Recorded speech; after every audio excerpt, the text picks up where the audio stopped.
Buenas, yo soy María Belén Bordón.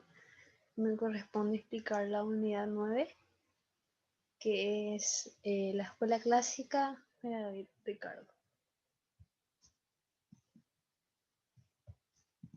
David Ricardo fue un economista inglés de origen judío, sefardí y portugués, miembro de la corriente de pensamiento clásico económico y uno de los más influyentes junto a Adam Smith y Thomas Malthus. Realizó importantes contribuciones a la teoría económica clásica. Basó su investigación en comprender el crecimiento relativo de la industria y el decaimiento relativo de la agricultura, la estructura económica cambiante, etc. Afirma que el principal propósito de la economía es determinar las leyes que regulan la distribución del ingreso entre los terratenientes, capitalistas y trabajadores. Teoría del valor. La teoría del valor de Ricardo difería que la mayoría que trataba de explicar las fuerzas que determinan los precios relativos en un periodo determinado. En lugar de esto, él se concentró en explicar las fuerzas económicas que provocan los cambios entre los precios relativos a través del tiempo. David Ricardo afirma que el principal problema de la economía política es determinar las leyes que regulan la distribución. Con ese fin, él desarrolló la teoría del valor. Esta es una teoría que considera que el valor de un bien o servicio depende de la cantidad de trabajo que lleva incorporado. La teoría de la distribución.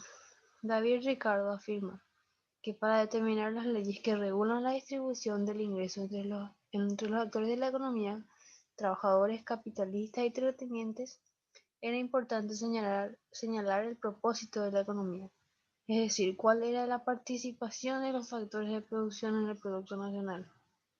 Para el producto se dividía en tres partes: renta, ganancias y salarios, que iban a cada uno de los actores terratenientes, capitalistas y trabajadores respectivamente. A Ricardo le interesaba fundamentalmente conocer la evolución de estos ingresos en el tiempo a medida que aumenta la población y en consecuencia aumenta su consumo. La población y la renta. Para Ricardo, la renta era parte del producto de la tierra que el terrateniente obtenía por prestar el uso de su suelo, y de este análisis surge la renta diferencial. La teoría de la renta diferencial se basa en la existencia de diferencias de fertilidad de las tierras. Así, cuando más población llegue, más tierras lejanas y menos fértiles serán usadas, logrando poner la renta de las tierras más fértiles caras para que haya un equilibrio entre las tierras que demandan más trabajo y gasto. La renta, según Ricardo, se afecta a medida que la tierra es más difícil de producir y de acceder a ella. Su capacidad de generar renta y por ende su valor disminuirá paulatinamente hasta que su precio sea nada. La teoría del valor y trabajo.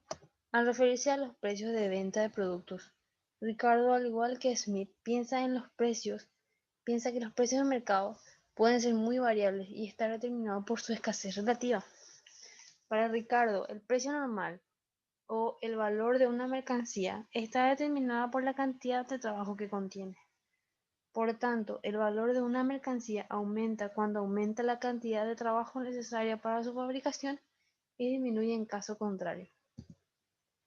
El fondo de salarios y la maquinaria. Denominada teoría del fondo de salarios, para explicar la forma en que la demanda de trabajo, definida como la cantidad de dinero que los empresarios están dispuestos a pagar para contratar trabajadores, determina el nivel de salario. La teoría parte de la hipótesis de que todos los salarios se pagan gracias a la acumulación en el pasado de capital, y que el salario medio se obtiene dividiendo el remanente entre todos los trabajadores. El proceso de industrialización en la maquinaria fue otro asunto especial y favorablemente tratado por Ricardo. Consideraba que las máquinas aumentaban grandemente la producción, abaratando los precios, lo cual contribuiría al aumento generalizado del nivel de vida para toda la población, incluidas las clases trabajadoras, puesto que podrían comprar más mercancías con los mismos salarios. El trabajo de 1 millón de hombres en la industria producirá siempre el mismo valor, pero no siempre la misma riqueza. William Senior. La aparición de la economía científica y el método económico. Él fue uno de los más influyentes economistas, integrado por la corriente de la economía clásica y reformadora del siglo XIX, que actuó en varias ocasiones como asesor del gobierno británico. Los cuatro postulados. Principio del ingreso o de la maximización de la utilidad. Que el hombre desea obtener una riqueza adicional con tan pocos sacrificios sea posible. Principio de la población. Que la población del mundo está limitada solo por la moral o el mal físico, o por el temor de una deficiencia de aquellos artículos de riqueza que los hábitos de cada clase de sus habitantes la conducen a requerir. El principio de acumulación de capital.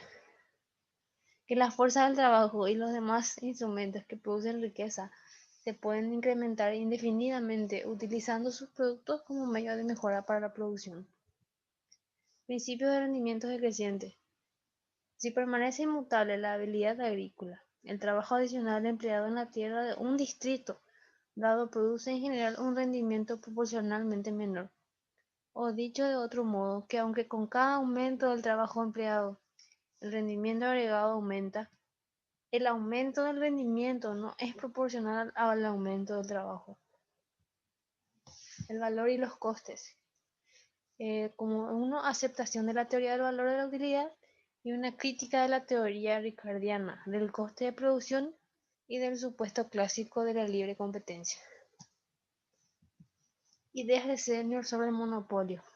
Como un monopolio en el que el productor no tiene poderes exclusivos de producir, pero en el que tiene facilidad exclusiva que puede utilizar indefinidamente como ventaja o igual o creciente. Un monopolio en el que el monopolista es el único productor, pero en el que a causa de la singularidad de su producto no puede aumentar la cantidad de producción. Un monopolio en el que el monopolista es el único productor y puede aumentar indefinidamente, con ventaja igual o creciente, con la cantidad de su producción. Un monopolio en el que el monopolista no es el único productor, pero dispone de facilidades peculiares que disminuyen y en último término desaparecen a medida que aumenta el producto. Capital e interés. Senior también amplió el análisis ricardiano del coste real, añadiendo el coste de abstinencia al coste de trabajo. Senior sugirió el hecho de que los métodos indirectos de producción son a largo plazo más productivos que los métodos directos, hecho que el economista austríaco von Bauer aclaró en gran manera en una época posterior.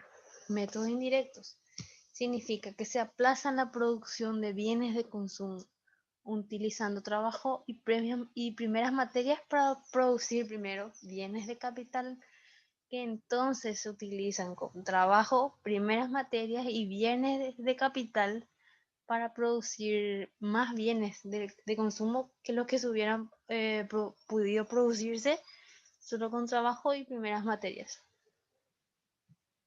La supremacía de la economía ricardiana es un fenómeno curioso que, aunque quede muy poco del análisis ricardiano en la corriente principal de la economía moderna y quede mucho del análisis de los primeros críticos de Ricardo, la influencia de Ricardo sobre los otros autores económicos siguiera siendo de la máxima importancia a lo largo de la gran parte del siglo XIX. Dinámica del sistema clásico. Ricardo pudiera hacer esto de manera convincente y se granjeara la simpatía de los demás economistas. Nos dice mucho acerca de su amplia capacidad intelectual y también acerca de la clase de gente que los economistas admiran.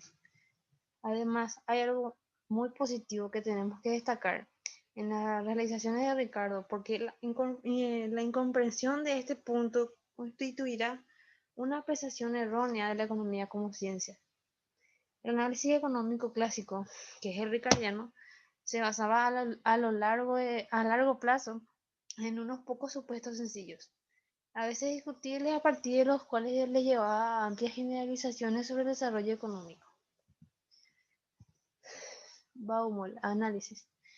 La esencia de la economía clásica en términos verbales y gráficos bastante concisos, los economistas británicos, que vieron y escribieron durante el tiempo de Malthus y antes de Mill, constituyen en el grupo cuya economía se resume aquí.